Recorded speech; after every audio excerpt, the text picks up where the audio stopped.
Midget here with another video that is going to be a little different than the videos that I usually do. But first, a disclaimer.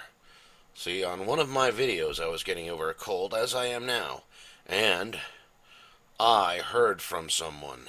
Some triggered snowflake left a nasty comment about how they did not like my sniffles. So, I'm putting a disclaimer out right now. I am getting over a cold. I do have the sniffles just a little bit. So, I have good news for snowflakes out there. And that is that the internet is still free. That is, if the sniffles trigger you, you can still find another corner of the internet to go piss in. So, this is your warning. Leave now or be triggered. Anyway, moving on. This is a P-83. This is the successor to the Polish P-64. It's got your little Circle 11 emblem on there. 1989 is when this was manufactured.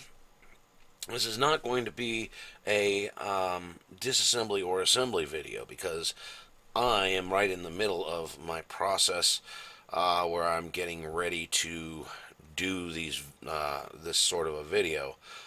Which requires a lot of just looking at the gun and figuring out how it works. And while I was doing that on this gun, I figured, hey, maybe that will make a good, interesting video for some folks out there as to how I will approach tearing a gun like this down. So first things first, of course, safety. The gun is not loaded. Pop our magazine out. And there we go. So, a bit about my process and approaching these videos. What I'll do is first I'll do my research. I'll look out there on the internet, see what I can find on a particular gun, either on YouTube or just out there in general on history of the gun. On this particular one, there is not much out there on YouTube. Usually I'm able to get at least maybe a partial disassembly or assembly video on a gun that I'm looking at, but on this one, nothing. And that has happened before, but usually I've got someone who's done it before. In this case, nothing out there, nothing I could find. So I need to be able to take this gun apart and put it back together, even though I've never done it before. And so this is about how I approach doing that. And first thing is understanding how a gun is operating. So first thing we're going to do here is let's go ahead and do a field strip on this. So you pull that down, and then this, you just pull the slide back, lift it off. And there's your basic field strip. Now, what I want to do is I want to be able to see some of the things that are happening inside of here. I'm going to reassemble the gun without the spring in the slide so I can operate it easily. But there's a lot going on underneath here. So we're going to go ahead and take this screw off.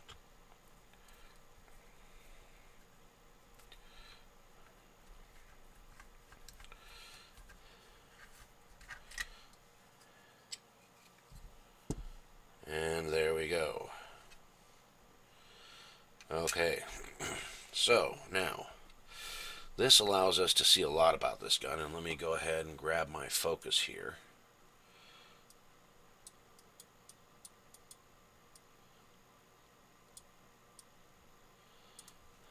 Okay, let's see. Yeah, that's a little bit better.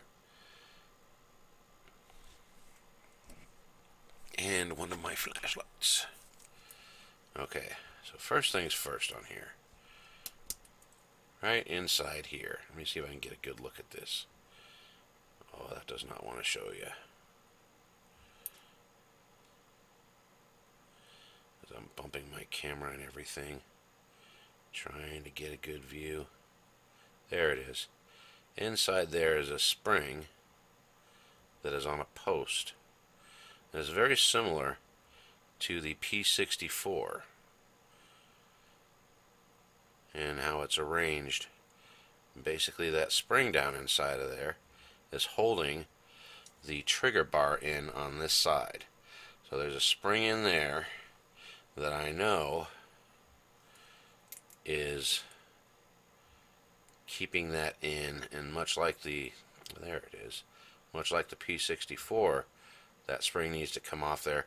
Probably with a little pick or something, can reach in there and get that off there. Now this right here, our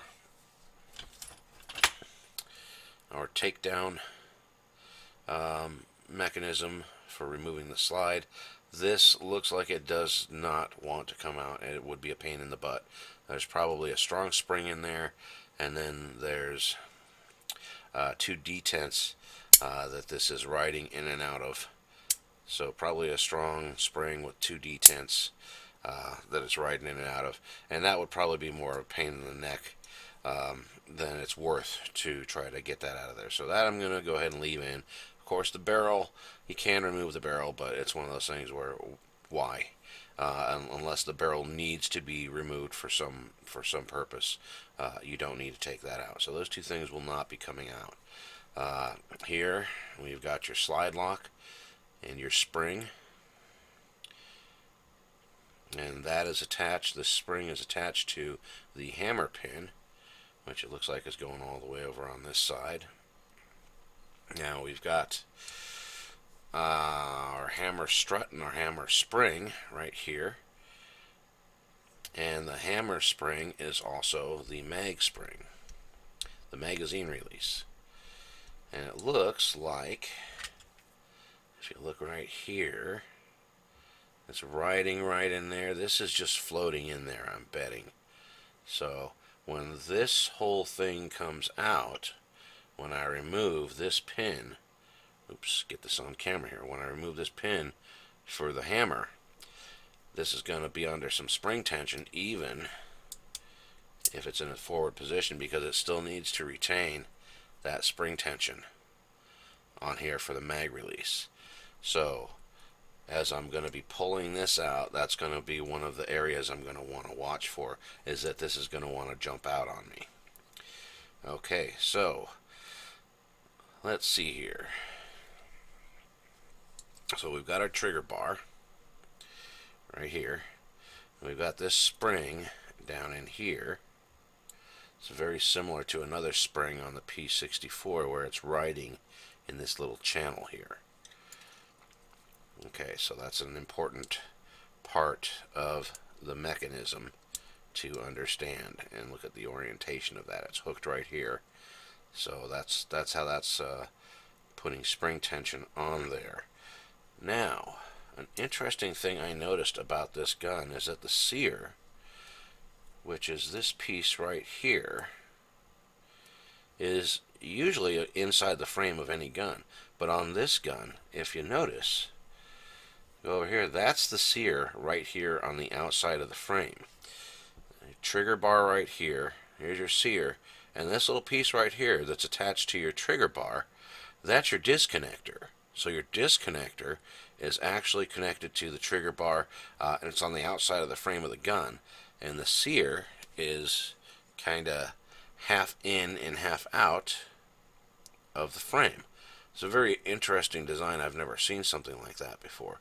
So that's something to watch as I'm going to be taking this apart and putting it back together. As I'm going to be noting that, okay, this goes right here. The sear is going to be on the outside.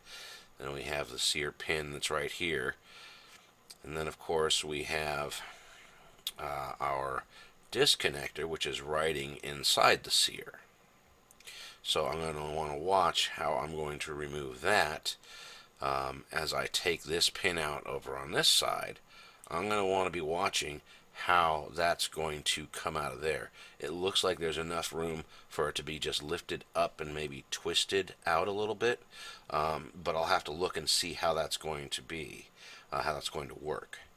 Okay, so let's go ahead and do this. Let's get our slide back on, because there's some very interesting points to this gun. So there, now we got our slide on, but it doesn't have any spring in there. So this is going to allow us to see how the gun works, and there are some very interesting things about this gun. So as you are pulling the trigger, you see right here, there's what is our disconnector is pulling on the sear, and it's going to pull that forward until the hammer drops. Let me get this in frame here. Okay, now when the slide comes back, pulls the hammer back, that resets everything, and then there you are, you're ready to fire again. Now the interesting thing with how this functions is we're going to do this, click again, and I'm holding the trigger down up here, so I have not released the trigger yet. So there we go. Now I still have the trigger on, and note right here, here's the disconnector, and as I release my trigger, watch that pop up into place. Okay, there's your trigger reset. Now if I push this back, there's my disconnector down again, and you can see what's happening here. As the slide is coming back, it's camming this down right here. So you watch that as it comes back, pushes that out of the way. Then release the trigger, there's your trigger reset. So this is what disconnects your sear. As you've got the trigger pulled, slide comes forward, there you go, there's your trigger reset. So interesting thing there with how this gun works, with your disconnector and sear being interlinked with the trigger bar that's also being acted upon by the slide as the slide comes back. So a very interesting design, I think, right there. And let's see, that's just about everything on this, except I might note something else here. Let me get my... Oh yeah, there's a couple other things to note here. First of all, on the slide here, as you rotate this down, you see this little piece that comes down right here.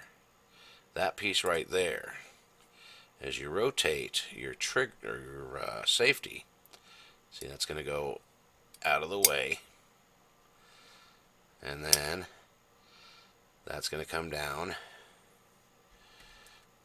this part right here. And what that is doing is that's on the slide, and that is pushing this piece right here. This is your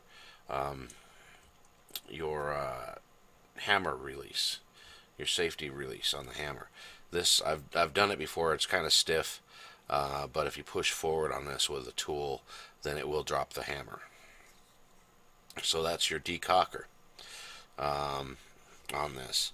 Now there are other parts that I'm not sure about how they're functioning in here, and one is mainly, let's see if I can get a good view of it here. This little piece right in here.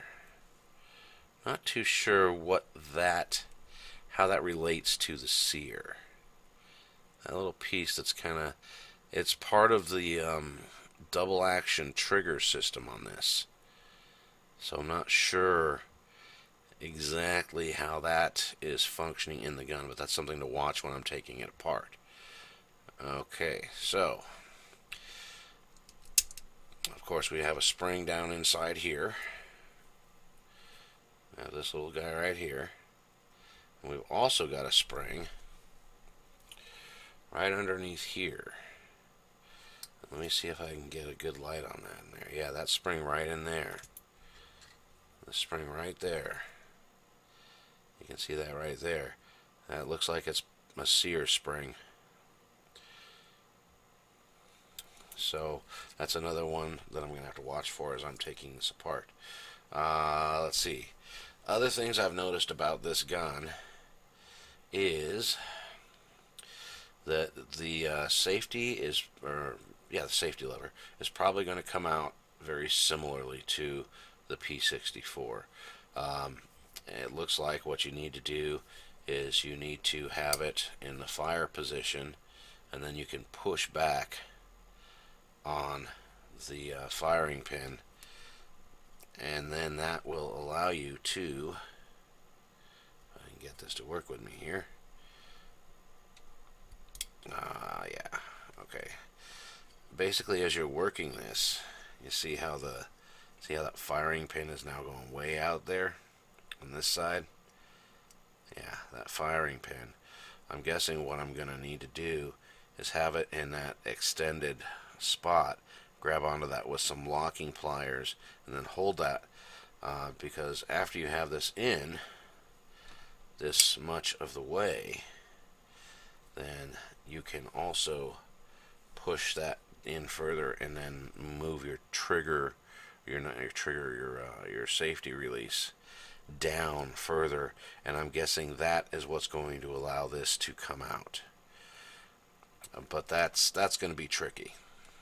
Another tricky thing is going to be this little detent that's down in here, that's riding inside of these detents. This pin that's riding in these detents, that's going to want to jump out on you, as well as the firing pin. Now, I did notice there's a little hole here. Can't really see it. Let me. And a little hole right there to the left of the firing pin hole. That hole is what's going to make it easier to get this little pin in and out that rides in this detent. One of the pain in the butt parts of the P-64 was getting this back in place, that little detent. So it looks like they had a little foresight on this, learned from some of the difficulties they had, and they've got this in here, this hole, and that's going to help you get your detent back in, your pin back in, so that you can line that up and get that in. And that's the only other thing is the extractor, which looks extremely simple on this gun. Extremely simple. Your extractor is also your loaded indicator, that little thing sticking out there, and it's just a single pin right here that's going to be knocked out. It doesn't look like it matters which direction. I don't see it peened over on any side. I'll probably come at it from the bottom, and that's it. That looks like that's it for this gun. I will be doing an assembly or a disassembly video, and then an assembly video on this, but I thought I'd do one of these types of videos going over just some of the functionality of the gun to see if maybe there's some value in that for people out there. And of course, feel free to comment on that if this is something that you found helpful. Cool. If not, fine. If you're, we already went over. If you're upset because I have the sniffles, well, I don't care, and probably nobody else does that's on this channel anyway. Alright, so that's it. That's the basic functionality of the P-83. As far as I can tell right now from this point of just having taken it down and looked at some of the ways, some of the things that's happening inside, it's just a basic functionality as I understand it at this point. So I will be doing a full takedown on this gun at some point here in the future, hopefully not too long. I know it's been a while since I've put out videos. Anyway, I appreciate you watching, and I will catch you next time.